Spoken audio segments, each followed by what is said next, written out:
Okay, hey everybody, welcome to an episode of On the Wrist from Off the Cuff. Today I have a really cool review for you guys from the brand Baltany. A little about them. They were founded back in 2010, and their mission is pretty simple. Redesign classic, iconic timepieces using the latest watchmaking technology.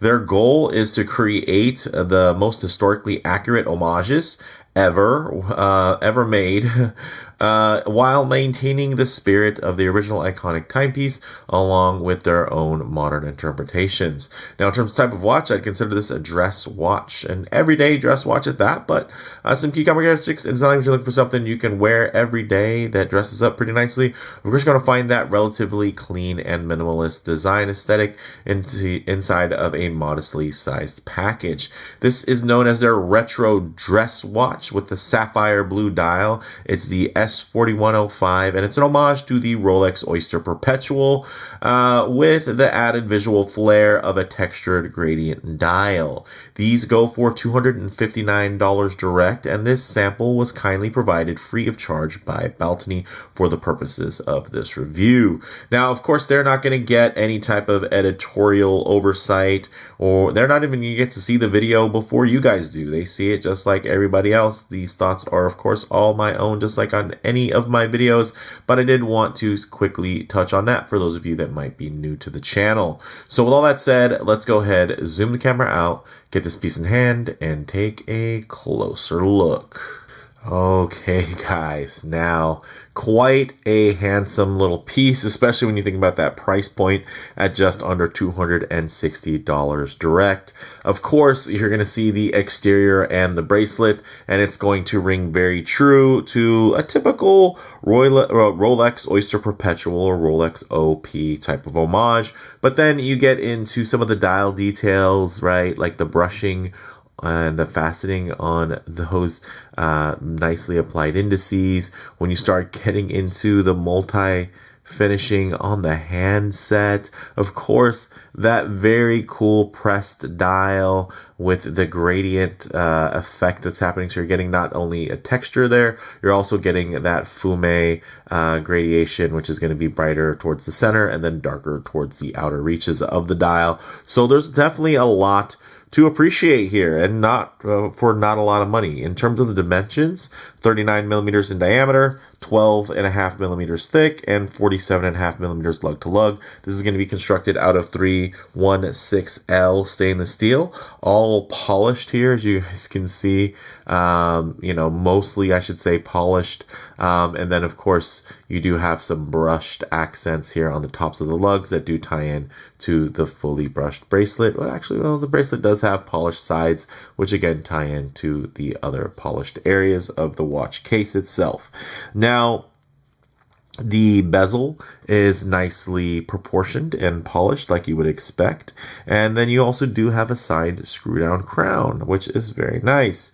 Now, inside, you're actually going to have your automatic Seiko Instruments NH38, which has a 41-hour power reserve and beats at 3 hertz or 21,600 vibrations per hour in terms of the beat rate. Solid sterile case back there, again, like you'd expect from a Rolex homage. And then you get into really what people enjoy, which is going to be this blue textured gradient dial. You're also going to get these beautifully applied indices with Swiss Superluminova BGW9. You get that polished handset with the loomed hour and minute hands, so you're able to keep track in the dark.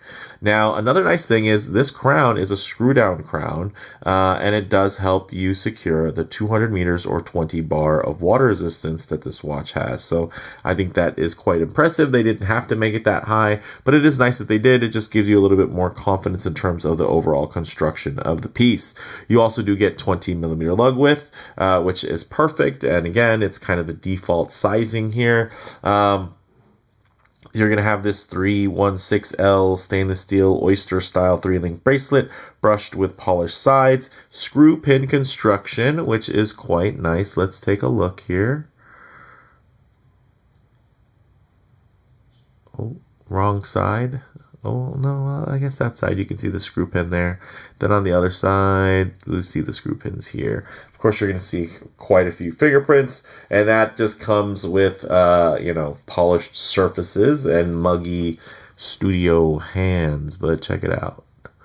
Very nice, well done. Of course, you're not going to have any type of flip lock style bracelet. You're going to actually get this milled push button set up here, nicely signed, nicely beveled, and it does have currently, let's see there, 4 positions of manual micro adjustment. So very clean, very classic, and not over complicated.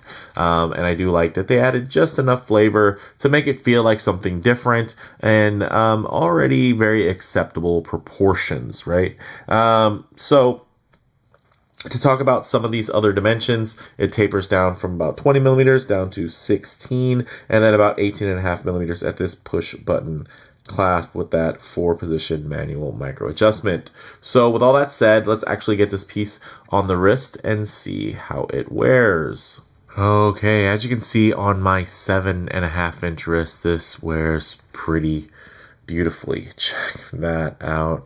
You have that 39 millimeter diameter, nice and not quite mid-size, I'd say full-size, but it hits a bit of Goldilocks sweet spot. Of course, it looks a lot more proportional here on my wrist, nice and low, but if I get my wrist a bit too close to the camera lens there, all of a sudden you're going to get a fair amount of perspective distortion due to the different focal length, and it's just going to make the watch appear slightly larger. The watch case is the head there's going to appear larger, and you're going to see a bit of a fall off on the sides. It's a bit of a slimming effect, right, because of that more warped perception.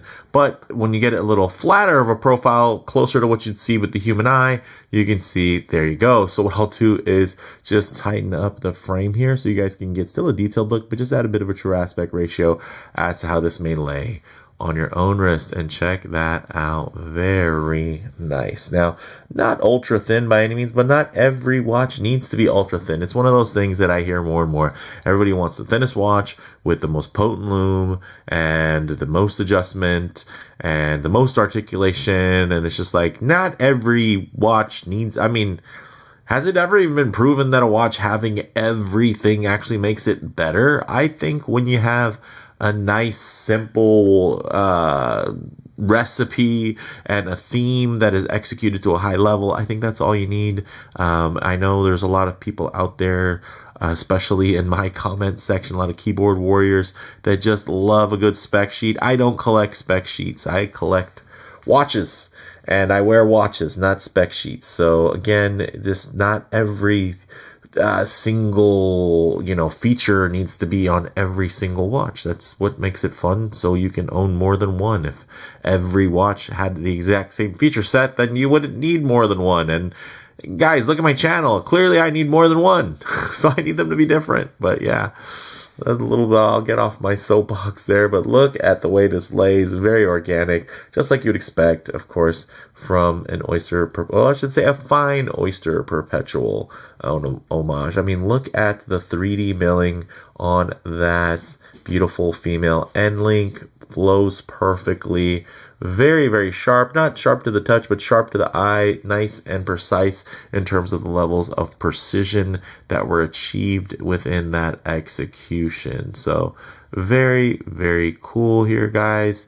Of course, I do have a 7.5-inch wrist, or 19 centimeters in circumference. It is a slightly larger than average wrist, though. But it also is a slightly tall and round wrist, so it's not like it's big, flat, wide, and accommodating. I do have to pay attention to various aspects to include the lug to lug, as well as general dial to bezel ratios when I'm thinking about the proportionality of a timepiece.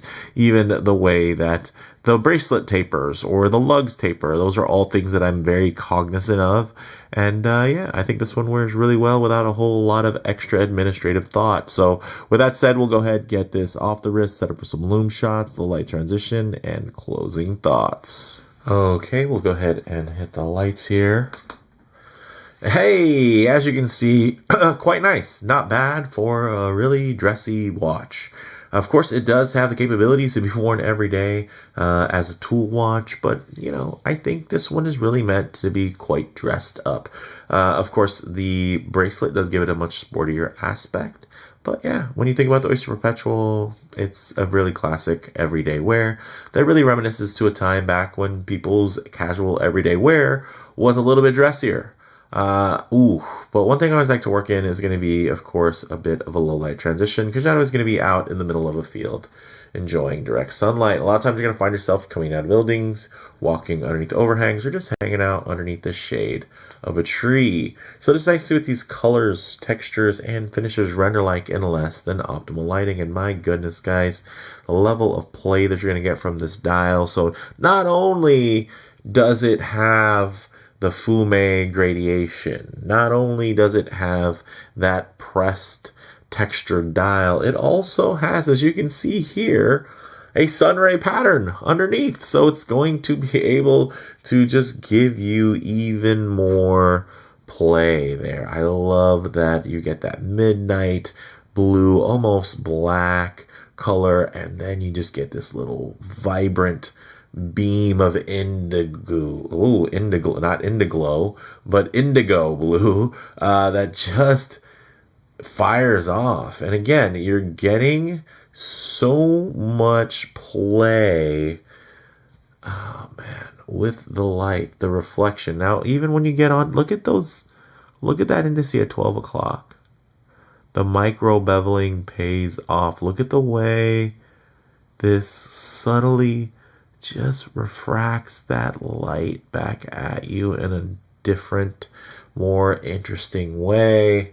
Very, very cool. I dig this a lot. And yeah, it is an Homage watch. And yes, it is rather affordable. Some might even call it cheap.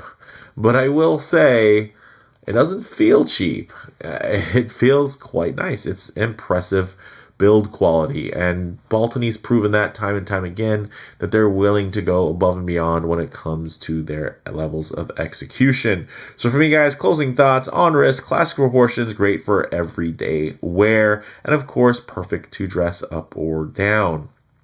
In terms of model variants, this is actually available in 6 different color combinations. Check the site links for current options and availability, though.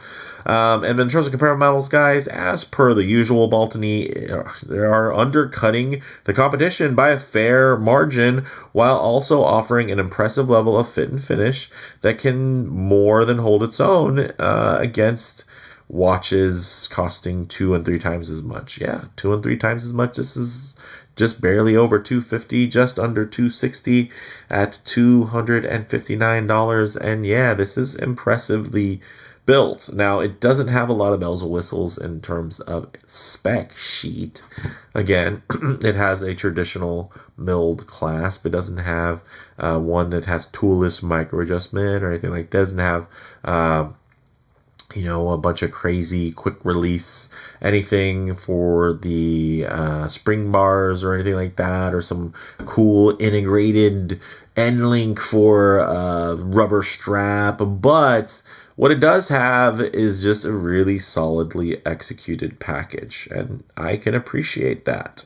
So for me, guys, bottom line, at just under $260, this classy and well-executed Oyster Perpetual Homage with a twist will definitely scratch the itch for many watch enthusiasts who can never justify trying to pay for a genuine Rolex. Or it could also easily serve as a placeholder to gauge real-world wearability before committing to the real thing.